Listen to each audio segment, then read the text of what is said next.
स्मशानभूमीतील भयान शांतता अंगाचा थरकाप उडवते।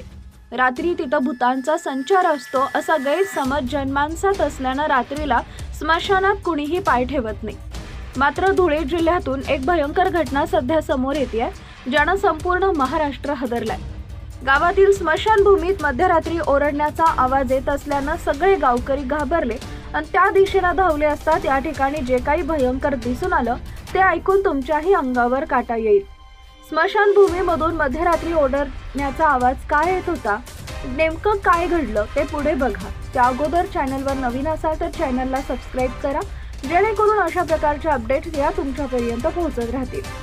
विज्ञानानं कितीही प्रगती केली असली तरी अनेक गोष्टींची उकल केली असली तरी लोकांचा तंत्र मंत्र, काळी नजर, काळी जादू आणि अघोरी कर्मकांड यावरील विश्वास काही मात्र कमी झालेला नाही। स्मशानभूमीतील भयान शांतता अंगाचा थरकाप उडवते। रात्री तिथं भूतांचा संचार असतो असा गैरसमज जनमानसात असल्यानं रात्रीला स्मशानात कुणीही पाय ठेवत नाही। मात्र अमावस्या आणि पौर्णिमेला अघोरी कृत्य करणाऱ्या बाबांची पावलं स्मशानभूमीच्या दिशेनं आपोआप वळतात। विद्या हासिल करण्यासाठी अथवा घेतलेली सुपारी पूर्ण करण्यासाठी हे मांत्रिक स्मशानातच अघोरी पूजा मांडतात।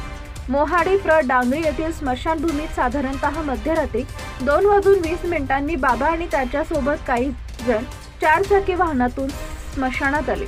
त्यांनी सोबत एक बोकड, 2 जिवंत कोंबडे आणि पूजेचं साहित्य आणलं होतं। मुक्या प्राण्यांचा बळी देण्याच्या इराद्यानं ते आले होते। यापैकी बोकडाची मान एका झटक्यात धडा वेगळी करण्यात आली, यासाठी बहुधा तलवारीचा वापर झाला असेल। इतक्या सराईतपणे ती मान छाटण्यात आली होती असं ग्रामस्थांचं म्हणणं आहे। बोकडानंतर कोंबड्यांचा बळी जाणं निश्चित होतं। बाबांना पूजेसाठी अग्निडाग देण्यासाठी वापरण्यात येणारा ओटा निवडला होता। या ओट्यावरच लिंबूंचा खच तसेच अवतीभोवती रांगोळी काढण्यात आली होती। संबंधित अघोरी बाबाची पूजा ऐन भरात आलेली असताना नजीक शेत असलेल्या शेतकऱ्याला जाग आली।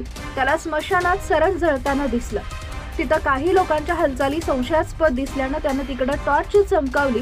आपल्याला कोणीतरी बघतंय ही चाहूल लागताच अघोरी बाबा आणि त्याच्या सोबतचे सहकारी दचकले। आपण लोकांच्या तावडीत सापडलो तर मार बसेल हे ओळखून त्यांनी स्मशानातून धूम ठोकली।